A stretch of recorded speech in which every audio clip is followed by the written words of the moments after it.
Olá pessoal, vamos para mais uma aulinha. A aula de hoje veremos três assuntos. No caso, vamos ver função crescente e função decrescente. Veremos também função composta e, por fim, veremos função inversa. Ok? Vamos lá, função crescente e função decrescente. Olha só, vale salientar que uma função ela é crescente quando nós temos, pegar dois pontos, x1 e x2 de um determinado conjunto. E o que acontece? A função, ou seja, f de x1 deve ser menor do que f de x2. Lembrando que eu terei que pegar nesse conjunto A x1 menor que x2 e eu terei que ter f de x1 menor que f de x2, ok? Então é bem simples. Então vamos lá, uma função crescente, vamos fazer esse exemplo aqui. Então digamos, eu tenho essa função aqui, f de x igual a x mais 2. O que acontece? Vamos pegar aqui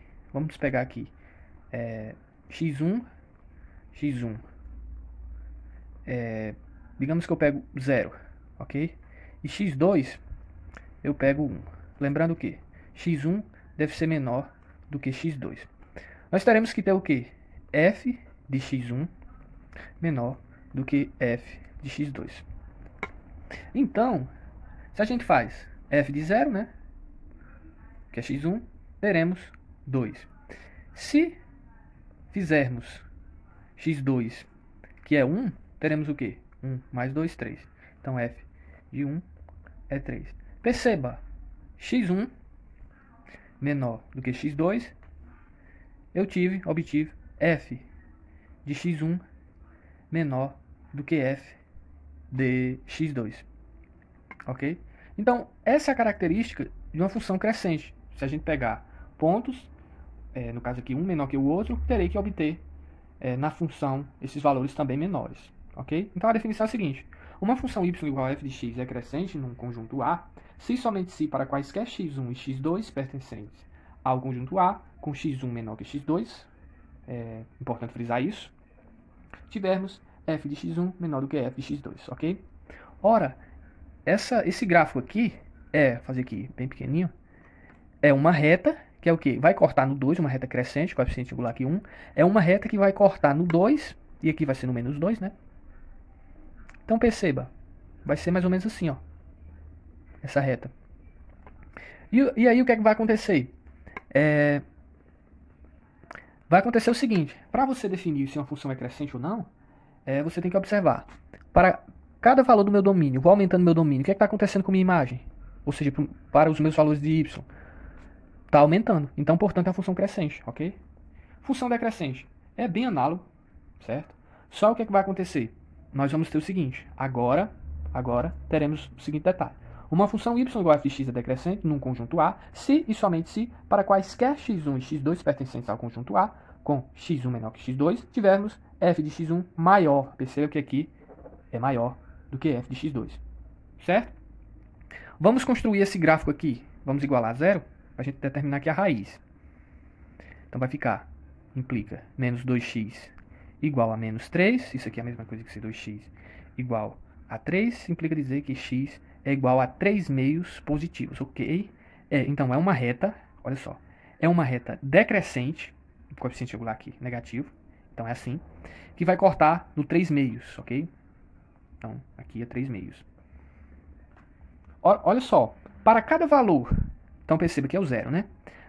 Perceba que para cada valor que eu vou aumentando aqui, a função, ou seja, a minha imagem, ela vai diminuindo, ok? Então por isso que, nesse caso, essa função é decrescente, certo? No determinado, no caso aqui é crescente para o todo. Lembrando que, importante frisar também, que não necessariamente eu vou ter um conjunto todo, tá certo? Por isso que a definição aqui é conjunto A, porque você vai limitar, certo? Você vai limitar o espaço, certo? Que a função vai ser crescente ou decrescente. Porque eu posso ter quebras, certo? Eu posso ter, até um determinado ponto, a função seja crescente, depois ela seja decrescente. Não há uma ideia linear, certo? Então vamos para a função composta. Então imaginemos aqui os conjuntos A, B e C. A é 0, 1 e 2, B é 0, 1, 2 e 3 e 4, e C é 0, 1, 4, 9 e 16. A função de A em B, até coloquei aqui O conjunto A, o conjunto B e o conjunto C. Eu tenho uma função de A em B que é 2x, certo?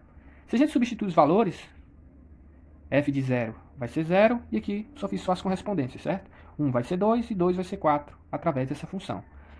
A função g, ela é uma função de B em C, ou seja, daqui para cá, que ela tem o seguinte, é a função g de x igual a x quadrado, certo? Fazendo ela, a função de B em C, para 0 a gente vai ter 0, para 1 vai ter 1. Aliás, aqui eu já tenho que pegar os valores de B, né? Então, para 2 eu vou ter 4, para 4 eu vou ter 16 e assim sucessivamente.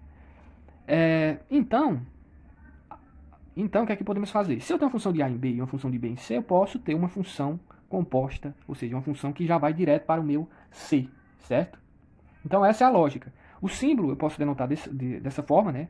A função em uma bolinha G significa função f composta com G, ou então essa aqui, que é a mais comum, certo? Para mim é a mais comum, que é essa notação aqui, certo? Então, um exemplo é o seguinte. A função f de x, dada por x quadrado mais 2, e a função g de x igual a 3x, calcule g composta com f de x, e depois a f composta com a g de x. É bem simples, e você vai perceber que não oferece existência, ok? Olha só, você tem g composta com f de x. Quem é a minha f de x? X quadrado mais 2, certo? Beleza, x quadrado mais 2. Portanto, vai ser 3 vezes. Agora o meu x vai ser tudo isso aqui, ó. X quadrado mais 2. Vamos fazer a distributiva aqui, vai ficar 3x quadrado mais 6. Ok? A f de g de x eu vou fazer o mesmo processo. Aqui eu não vou fazer por conta do espaço, mas é análogo. Ou seja, eu vou pegar a g e colocar ela aqui e vou substituir nessa função que vai ficar f de 3x ao quadrado mais 2. Simples assim, certo? Próxima teoria. Função inversa. A função inversa é muito interessante porque eu posso ter uma função de A em B, mas não necessariamente eu tenho uma função de B em A, certo? Por quê? Uma função tem que ter aquelas características, né? Falando na linguagem de conjuntos, teremos o seguinte, que cada elemento deve fazer uma ligação, e essa ligação ela deve ser única, certo? Ou seja, eu não posso ter um elemento do meu domínio fazendo duas ligações, por exemplo, ou mais, né? E também ter um elemento que não tem nenhuma correspondência. Então é basicamente essa ideia. Então, na maioria das vezes, eu não posso ter uma função de A em B, mas não posso ter a volta, ou seja, uma função de B em A, que é a minha inversa, certo? O símbolo da inversa é esse aqui, ó, f na menos 1, certo? E como, Gabriel, que a gente vai ter uma função inversa? Quando a função for bijetora, ok? Ou seja, quando a função ela tiver as ligações tudo bonitinha, certo? Ou seja, quando a imagem for igual ao contradomínio, certo? É bem fácil de notar isso. Ok. Então, uma função inversa exige que ela seja bijetora. Vamos para um exemplo aqui. A função A, aliás, o conjunto A é dado por 1, 2, 3 e 4, e o conjunto B 2, 4, 6 e 8. Eu tenho a função f de A em B, dada por f de x igual a 2x, e uma função de B em A, y, igual a x sobre 2, certo? Ora, a função f, né, tá aqui, é 2x. Então, se eu tenho 1 aqui, eu vou ter 2, 2, vou ter 4, 3, 6, 4, 8, certo? Beleza. Agora, nós temos aqui uma função inversa, que é a minha g, e perceba, a setinha agora está para cá, que é dada por y igual a x sobre 2. Ou seja, aqui é o meu domínio agora. Se eu tenho 2 aqui, quando eu jogar a minha função, quando eu substituir, eu vou ter 1. Quando eu tiver 4, vou ter 2, ok? Então, aqui a minha função, né? 1 e 2, 2 e 4. O domínio dessa função aqui vai ser conjunto A, né? 1, 2, 3 e 4. E a minha imagem, obviamente, vai ser isso aqui. A minha G, eu estou fazendo um processo inverso. Ou seja, estou saindo daqui e estou voltando para cá, certo? Então, meu domínio vai ser isso aqui. E a minha imagem vai ser 1, 2, 3 e 4. Ok? Então, percebo, numa função inversa, o domínio de uma função, ou seja, no caso aqui, desse exemplo, o domínio da função f é igual à imagem de g, ok? Perceba, o domínio da minha função f é igual à imagem de g. E o domínio da minha função g, que é esse aqui, ó, é igual à imagem de f. Então sempre temos isso aqui. O domínio de uma função é igual à imagem da outra, e assim, e o domínio de g, no caso aqui, é igual à imagem de f, certo? Nunca esqueça disso. A definição é a seguinte: a função g é chamada função inversa da função f. O símbolo é esse aqui.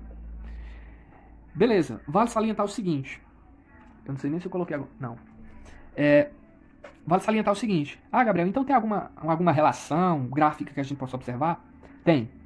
Graficamente, uma função ela vai ser uma inversa quando nós tivermos, olha só, bem importante isso.